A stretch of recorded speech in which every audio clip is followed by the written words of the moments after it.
revenir mon cœur en arrière et puis on a... Voilà, merci beaucoup ndeko Cosnel na mutuna na yo na o etali budget pour nzela ya gungu.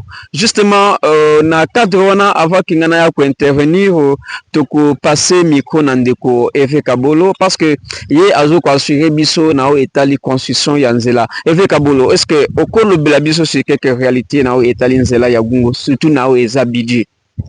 Voilà, merci beaucoup ndeko Redoxiongo, merci beaucoup ndeko Cosnel Kisangala pour la mutuna otuni. Ya mutuna moko ya mutu ya makasi. Oyo kosenga ete population na biso ba meka ko comprendre ba sosola malamu est-ce que ezali ya solo to pe eza lokuta. Pona ko kende tout droit au but pona ko répondre ndeko Cosnel pe bandeko ba ko na biso de partout. Na ko ba boye. Budget na budget 2026. Gungu eza aligné. OK. Gungu eza aligné en réalité. Aussi hein. Eza aligné.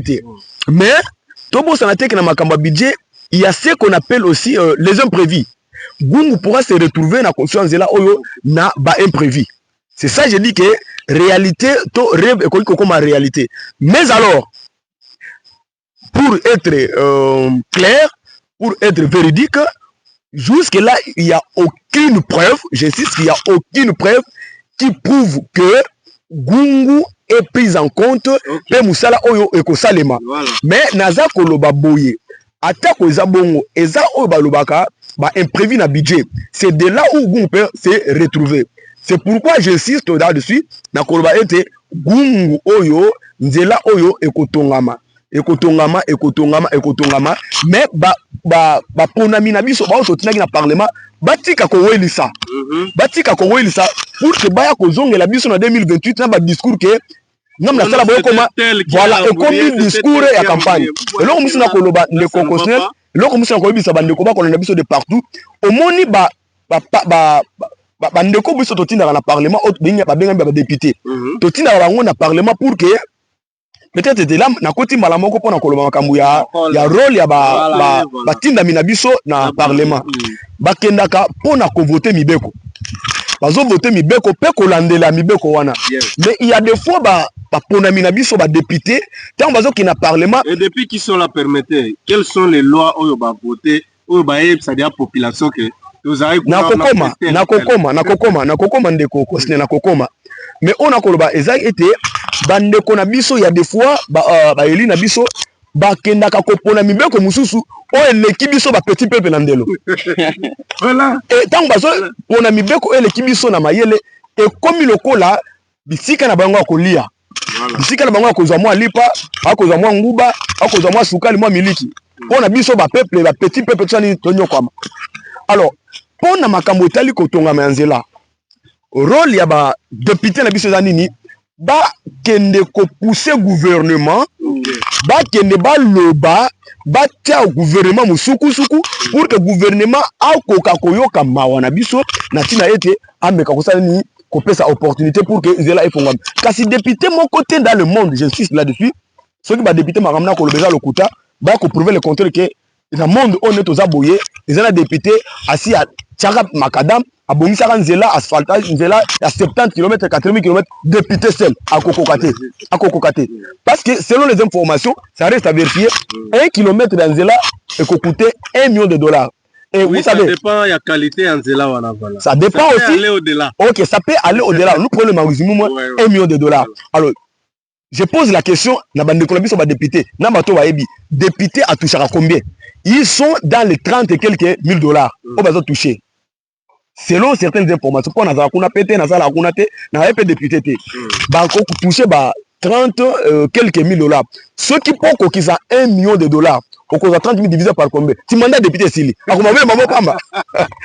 C'est pour vous dire que député azali na capacité à kobongisa nzela te yemoko akokoka te pe ata basangani mibale misatu mine mitalo bakokoka te bazala pona ko pousser gouvernement pour que ameka ko bongisa nzela mais pona ko zongisa mutuna une fois de plus Gumbu est prise en compte dans le budget 2026. Voilà, c'est certaines informations. Eve Kabolo na landio vraiment bien là, nandingi olobi.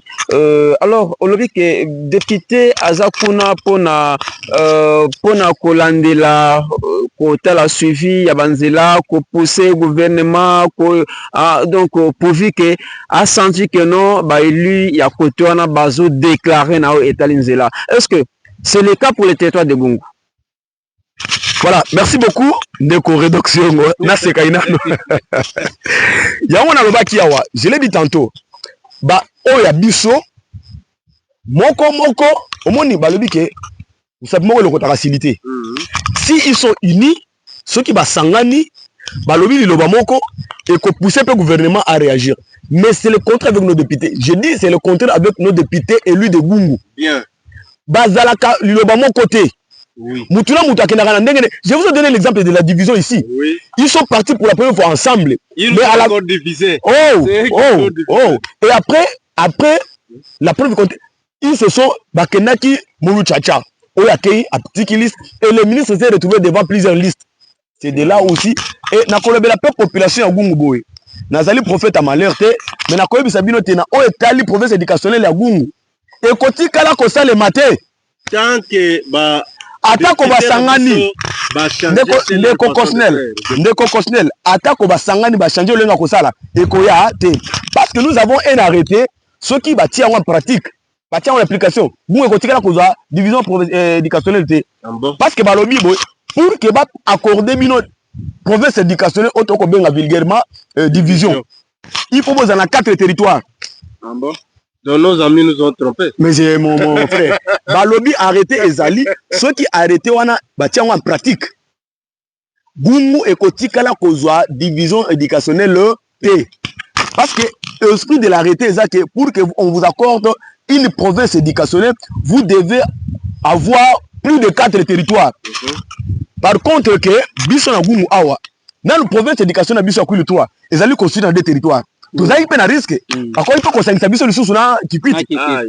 Mais batali ke ba lokola bazali ki déjà batika bango. Mais quand à dire que Gungu ezwa lisusu province éducationnelle et kotikala kozwa yango te na lo ba boy parce que na arrêté. Monsieur le journaliste to boyite makambo ya nzela, c'est indispensable pour la évolution de la communauté d'une façon économique tout ça et que ça le développement en mboka na biso. Mais tant qu'il n'y a pas un projet public, tant qu'il n'y a pas des avancées avec des preuves qui ne sont pas visibles, tant qu'il y a toujours des confrontations avec les pouvoirs centraux, vous allez remarquer que les députés provinciaux, peut-être les nationaux. Donc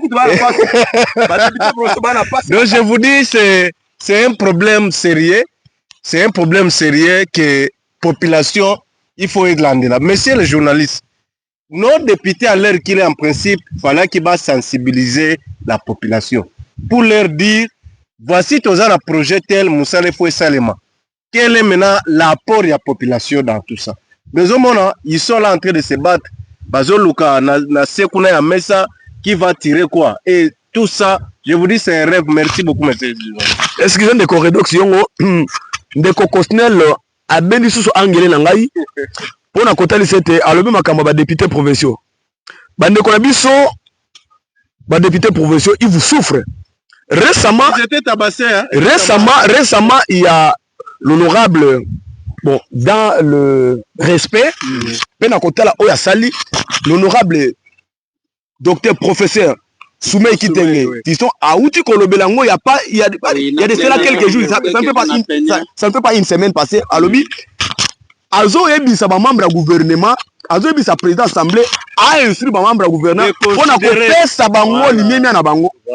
Bazali, ba élu, ba député, il mérite le respect. A beta ki bango le kola ba chose. Pour na déclarer ba l'homme na bango. Ozomona, c'est de là, je pense que population. Depuis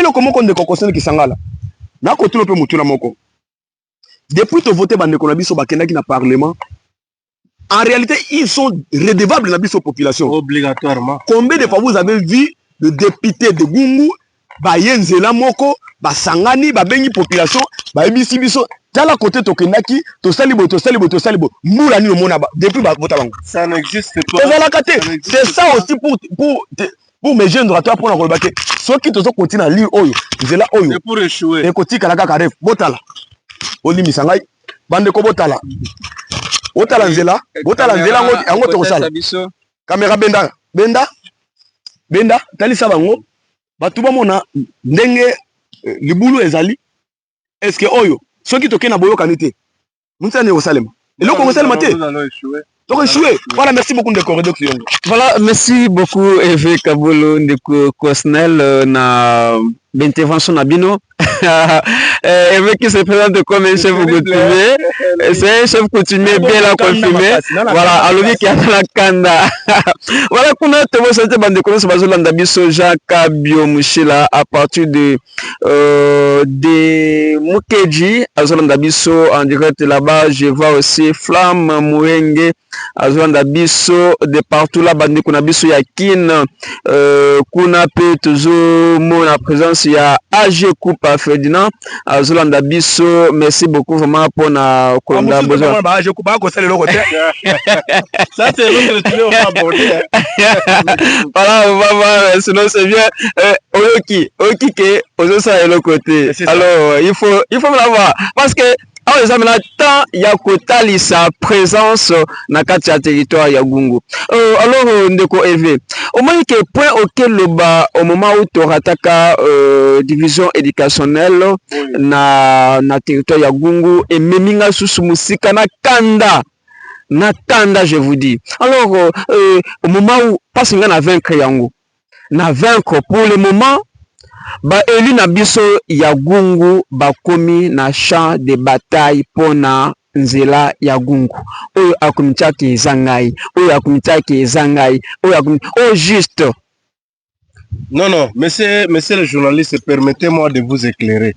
Ce n'est pas en principe nos élus comme députés mais ça entourage na bango. Voilà, vous réveillez matin, il y a quelqu'un qui fait peut-être partie à entourage moko d'Eneli, il passe là, n'a pas venir. Non, boyamba mutu tel et c'est normal. Et c'est ça l'unité. Ce qui bango nyonso bazo bunda pour intérêt à moko. Pourquoi refuser l'un et haïr l'autre? C'est ça la question que je vous pose, monsieur Rodolphe. Voilà, merci beaucoup ndeko Kostel Kisangala na makambo lobi ngai na kopesa toli moko na ba élu na biso. Chers députés provinciaux comme nationaux, population ya Gungu elingi bino makasi. Vous n'avez pas d'idée. Mais eloko oyo ezo boma eza entourage na bino. Bombe kamuke ko restructurer ba cabinet na bino, bombe kamuke ko restructurer ba entourage obozo tambola na bango parce que vous étant élu de Gungu, bozali na confiance aux populations na biso Gungu epesi bino. Mais bato o baza pembe na bino zinga na bino nde bazo boma bino bien nde bazo boma bino pamba te par rapport à ba discours o bazo na il y a des fois les gens vous savez je vais te dire une chose dans le temps permettez-moi de le dire nous à Gungu ici on cotisait ba Kambanoka ngai bankulu ba pondu o gizenga zo senga oui non ne riez pas c'est révoltant Okizenga mda kosenga nini misombi bankulu pondu makasa tout ça botinda gizenga or en réalité gizenga lui ne connaissait absolument rien. Ce sont ces gens qui étaient zinga na pour preuve monsieur le journaliste vous allez remarquer que na ba photo noso et les cas à l'époque quand le fait patriarche Gizenga était vivant nous n'avons vu ata mutu moko te azoli na Gizenga na mesa personne c'est la question qu'il faut poser. C'est pourquoi je vous dis que batu oyo mususu bazoya awa bazoya kokosa ba discours tomo na mutu na 2028 te ay la biso ba discours ke nga mutu na memanzela wana vous êtes incapable bino ya komanzela parce que mutu akosa nzela ezaka gouvernement mes excuses. Alors na mutu oyo alobi ke grâce na ngande bomoni nzela, qu'est-ce que vous pouvez me dire parce que toujours comme M. Cosnel l'a dit, vous dites que ce n'est pas seulement nos élus, mais sont l'entourage des fois qui influence les paroles alors nini okoloba biso parfois na mutu grâce ya oyo. Voilà, merci, je sais que ndeko Cosnel na ko compléter ngai baloba te que grâce na ngai. Moi j'aimerais na ko séparation ngalobi que grâce na biso soki un lui aye alobi que grâce na biso. Moi je félicite un honorable, je me réserve de citer son nom. Il a toujours dit et il a toujours été en bon terme avec tous les autres. Et c'est par contre les autres là au balingaka kobebisa ye. Mais na ba discours so kozolanda alobaka mingi ngai na bandeko nanga oza mutu moko to salaka esika moko. Mais alors mutu akoki koyata alobaka grâce na ngai. Non, vous êtes incapable monsieur. Pourquoi diper la population comme ça? Vous êtes incapable de faire ça. Ce que bisinga peut-être que ezali grâce na biso ba élu ya Gungu to ke to plaider cause ya population ya Gungu o le botindela ki biso to lobeli to voter ba loi na kata bala to voter to lobi te nzela ya Gungu ba bongisa yango. Ceux qui basent en compte ah to robet terminer maboko. Mais ceux qui basent en compte et vous continuez à plaider bâtir yango atteindre un budget annexe soit na ba imprévu salemi. On to robet terminer maboko. Bien. Et moi je m'aimerais aussi ndeko construire ki sangala ndeko réduction. Je m'aimerais que ce qui est que nzela o ekomi réalité abo ba poser premier pierre na ko sepela komo na ba élu na biso nyonso ba nzela moko. C'est là où j'étais. Voilà.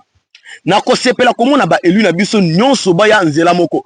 Oya ko ya te ne wana mobebisi. Voilà. Voilà, c'est ce que je peux répondre. Voilà, merci beaucoup ndeko Efe Kabolo. Et ça n'a pas mususu mage que to développer yango te ndeko Cosnel alobaki yango. Alobaki que quel est. Voilà, merci beaucoup Efe Kabolo Cosnel na intervention au Nyon Information. Nous sommes de cœur avec vous. Alors tolingi toyeba maintenant parce que awa toza maintenant na sujet kakamoko concession ya nzela ya Gungu.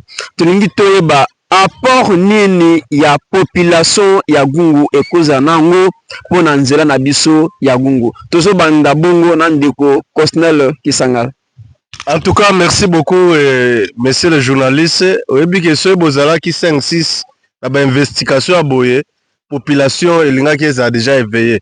Mais population na biso nyonso ezozela ba réalisation. Tolingi susu ba slogan te ba promesse. Toyebi que nzela il faut esalema.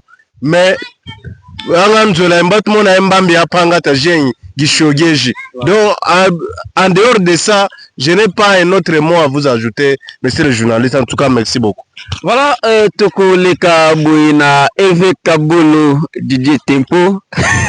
Il a beaucoup de noms. On a yemo qui ça va se la coquette. Efe Kabolo, quel est l'apport de la population Seloyo et puis position nayo nao etali nzela? Voilà, merci beaucoup ndeko rédaction.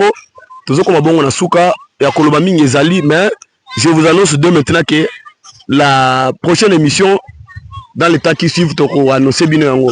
Alors apport ya population na makam onzo salema oto koloba ya libosonga na koloba ete population to sunga bande ko na biso ba eli. Bien. To sunga ba eli na biso notamment na ba conseil na ba façon na biso surtout bato bazo ko entourer bango. Bon entourage ba élu na biso bango bazo représenter pe population na niveau ya ba cabinet ya ba élu na biso. Ba pesa bango toli, ba pesa bango ba message ya malamu, ba pesa bango ba ligne ba conduite ya ba ligne à suivre ya malamu pour que ekoka ko sunga bango. Et pour population tous en la confiance pe na ba élu na biso ototinda ki na parlement pour que balobela biso na niveau national et aussi na niveau provincial tous en la confiance na bango. Alors pour la kosuki sa ndeko réduction fidèle téléspectateur bozo na biso na ebete ba élu na biso malgré quelque part bozangi boka neko ikozala mais je sais que vous êtes unis. Je dis grand merci à tous les députés provinciaux comme nationaux. Je cite au niveau national l'honorable docteur professeur Soumei Kitenge Père Fiston, merci beaucoup pour les efforts que vous êtes en train de faire pour la population de Gungu. Honorable Rombo Foumani Gimbadi, merci beaucoup pour l'effort. Honorable professeur Willy Mathias Pingwa Mwata, merci pour l'effort de Sala. Et aussi, merci pour honorable son éminence, papa social, l'archevêque, l'honorable Fumapanda Malama Zéphirin, pour na effort. Récemment vous aviez intervenu pour na kotalisa intérêt pour na kotalisa place de choix et à formation professionnelle. Merci pour nous Zoloba. Et aussi au niveau national, je dis un grand merci à tous les députés provinciaux. Je cite le rapporteur adjoint de l'Assemblée provinciale du Kulu, l'honorable David Mabanza Livingstone, l'honorable Emmanuel Ndombe Moulopo Grand Lyon, l'homme au grand cœur, honorable Djamoul Moulé Ouyangangolo, merci beaucoup pour l'effort aux Osala, honorable Luango Emery, honorable Brunel Lady, honorable Richard, nous sommes ça. Merci beaucoup pour notre intérêt à Gungu. Bozala Bomoko, honorable Emery, honorable David Mabanza, honorable Emmanuel Ndombe, honorable Richard, honorable l'excellence avec le suppléant permettant parce que Kombo Kimi, on a remplacé qui honorable Abraham Mundedi, binono son à niveau de l'Assemblée provinciale.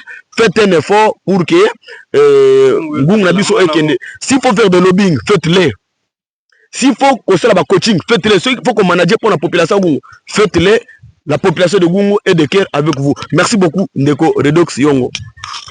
Voilà, merci beaucoup Naba téléspectateurs Nyonso. Je pense bien que Bokolanda Biso, beau s'abonner et belé Naba chaîne Nabiso Gungu Officiel TV, Bokolanda Biso na Radio Majimba, Bokolanda Biso na Radio Téléfraternité, RTVS 1, RTC, nous sommes ensemble avec vous. Alors on dit Tosengi Nabino, tous à la Boumoko, Nzela ya Gungu, etali mutu moko te, etali biso nyonso. Mwana ya Gungu nyonso aza concerné na o etali nzela ya Gungu. Alors toboyi division kati na biso tozakaka bomoko et to reçu tolobi ke tozana yango eloko so to simbi yango ok, sinon merci beaucoup Hervé Gabolo, le chef coutumier du moment, les révolutionnaires, les révolveurs silencieux, l'ingénieur, voilà, il ajoute encore des noms. Voilà, Kuna Tosana, ingénieur Kosnel Kisangala, où vraiment avec beaucoup d'honneur, avec beaucoup de respect pour la présence naïe, parce que ce n'était pas donné à tout le monde à honorer présence naïe Katnabiso. Et Kuna Tobosa, ainsi que nous avions fait tout ceci grâce à la réalisation, ingénieur Gold Zola Kingamvu, je l'appelle.